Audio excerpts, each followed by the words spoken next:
Awesome. So thanks everybody for coming here. Today we are going to talk how to build a cross-chain yield DEX on Starknet in this case. So brace with me. There will be some technical stuff, but I will try to be as gentle as possible with these kind of things and make it as simple as possible.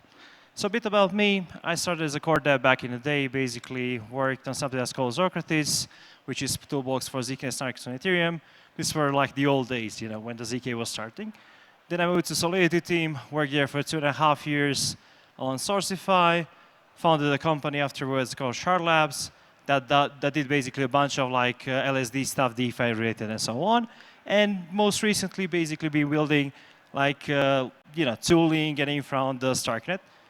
And out of that came Nimbora, which will be the topic today. So let's talk about how Web2 works. We all know when we go to some website to use some service, well, what happens is we click and it works. It automatically works. And what happens with Web3 is we go to a website, then we connect with a wallet. Maybe we have to change an RPC because it's the wrong network. Then some stuff break. Stuff is not the best. But when we compare like the user experience, it's much worse in Web3. But still, when we think about it, Web2 is not synchronous. It's asynchronous. We have a lot of requests on servers, different services and stuff working in the background. But for the user, it feels like a synchronous experience. When we think about modular versus monolithic architectures in like general rollups, shards, or whatever, we have two approaches. One is obviously Solana, which is monolithic. So you try to run as big hardware as possible with optimizing everything and stuff like that. And that can scale to a point. There are like some limitations like speed of light for propagating information and how much hardware can process. And we have the other approach, which is more Ethereum approach, which is this kind of main chain, which is Ethereum mainnet, and these rollups basically, which is kind of co-processors of Ethereum that are scaling it. What's the disadvantage with the second approach is you have broken composability. Basically, liquidity is sharded or broken across multiple chains. User experience is broken across multiple chains and so on. So what's the solution? It's quite simple, actually. We built synchronous user experience for the end user in a synchronous world. Some call it chain abstraction. It's kind of magic. It sounds easy and so on. Well, is it? Let's deep dive. How do we do it? So I want to first introduce you like Nimbora the penguin, guardian of the seamless interactions. It's the idea that users should not be explained all the complexities, how the blockchains work, what wallets are, all the things basically we are trying to push on them, but we should make it simple. It should be kind of one-click experience like you have in Web 2. Who here used one-click checkout in Web 2 anytime? Like you go to a website, you click on a link, and basically you just check out. So you know how it feels. It's like you just click and that's the magic. In Web3, you click a button, then you wait for a transaction. Maybe you get reorg or this and that. But we have to abstract that if we want to do this.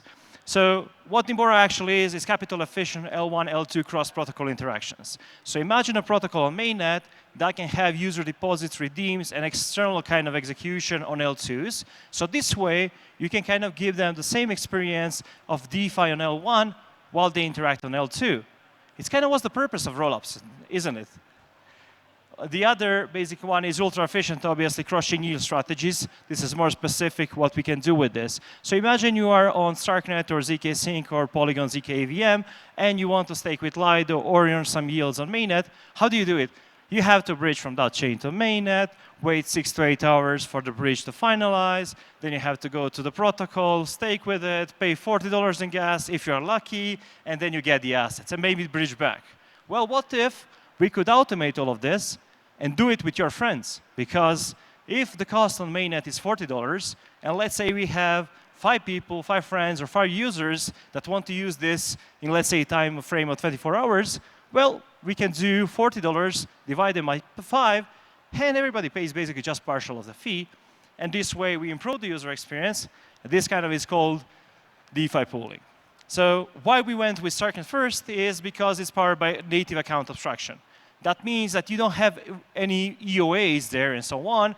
The issue with EOAs, obviously, is it's kind of a pseudo permission on Linux. So you basically can do anything with it and so on. And with account abstraction, it's kind of smart accounts. It's more granular. You can do whatever with it, and you protect the users from using sudo all the time. And this way, what we did is, user comes to Starknet, ZK Sync, or some other L2, deposits assets from their wallet, which is account abstraction based, which can feel like Web 2. They don't need to pay the gas fees because you can use Paymaster. They don't need to know when this will get executed to L1 and so on. They only need to know their local kind of thing. It's one click for them.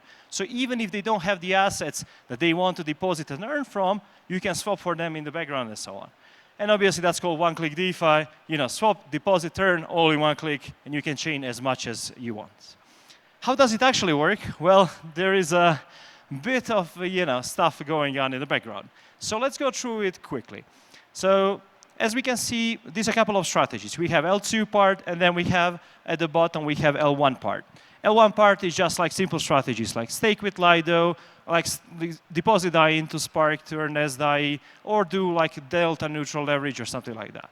Then we have obviously like the bridge in between, which in this case, in case of Starknet, is Starknet canonical bridge. We only use canonical bridges because the security of the rollup depends on the security of the bridge and vice versa. Basically, the rollup is as secure as a bridge. That basically is canonical on it. And basically, we use native messaging to transfer messages from L1 to L2 and back. And then on L2, we have this vault-based system where we aggregate user deposits and redeems. So let's say there are a couple of us that want to stake with Lido. I have 1 ETH, I put it in the vault. You have like 2 ETH, the other guy has 3 ETH. So basically all that combined is 6 ETH. And somebody wants to kind of get back his 3 ETH because he earned enough, it's a bull market, ETH went to moon, so he doesn't care anymore. Well, the only thing we need to do is we match that 6 ETH to 3. So we have 6 plus ETH minus 3 ETH. So we have only delta of plus 3 ETH. Now we have to bridge shuttle to L1, deposit with Lido, and get rep-test ETH back. And this can scale with any transaction. We managed to do this so you can add new strategies, new options in 60 lines of code in Solidity, which will be decreased even less in the future. But if this is not clear to you because it's too complex, don't worry, Border the Penguin is here. So for the user, it's quite simple. When we look from the user perspective, what the user has to know. What is the user intent? User wants to come to the platform, he has some assets, and he wants to earn money on top. In this case, user wants to be exposed to rep-test ETH, basically Lido staking. And let's say the user doesn't have ETH because that's what you need to deposit.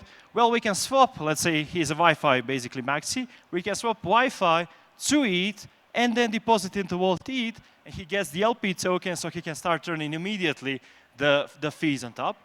And for the user, it's one click. He doesn't have to do approve and then deposit or swap first. So basically, he would need to do 4 transactions usually, and now he can do only 1. And that's kind of a magic of this multi-calls and one-click DeFi and so on. And for withdrawals, it's basically the same. But the key caveat here is when you bridge to L1, it takes 6 to 8 hours on Starknet. It takes 30 minutes on Polygon. It takes like 24 hours of ZK Sync. When you bridge from L1 to L2, any of this, it's kind of a matter of minutes. So how do we kind of say to the user, OK, we can give you instant kind of these deposits back, but you have to pay more. You can do that through liquidity bridges or swapping locally. But if you are not in a rush, you can do it normally. So normal mode operations when you want to withdraw from the protocol is maximum every 24 hours, usually less. And when you want to do it instantly because, I don't know, you want to take this money, do something with it, you can do it in a matter of minutes. So this way, we have best of both worlds. On one side, we have like DeFi pooling, which decreases the cost per user, so users are not exposed to L1 kind of gas fees and everything. And on the other hand, you have like a normal cross-chain Zap, which gives you the instant experience as fast as possible, but obviously for a fee. So what's next for us? Well, the idea is quite simple, but quite magic. Any chain, any wallet, any assets, it has to be seamless and one-click integrations.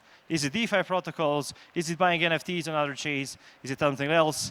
It has to be simple as that. We can scale, obviously, any L1 strategy in yields to L2s and vice versa. So potentially, if you're on, like, let's say, Starknet, you can earn Arbitrum yields. If you are on Arbitrum or Optimism, you can earn Starknet yields and vice versa, or even L1 yields. And then the most interesting part, in my opinion, is we can build novel protocols that have part of a logic and execution on L1 and part of L2s. And this way, you kind of can get the best of both worlds. L1, liquidity, composability, and so on, and then cheaper transactions at the scale of L2s. And obviously, we have an SDK for developers, so they can use this L1, L2, all the asynchronicity basically abstracted from them. So with real layers and vaults, it's kind of integrated, and you don't need to think about it. We actually ran a hackathon, and there were like 4 different strategies built on top easily, like in a matter of a week, which kind of proves this kind of is feasible. It's really interesting to the users. So this was a short intro on this. So if you're interested, join our Discord, and I'm open for questions if you have some.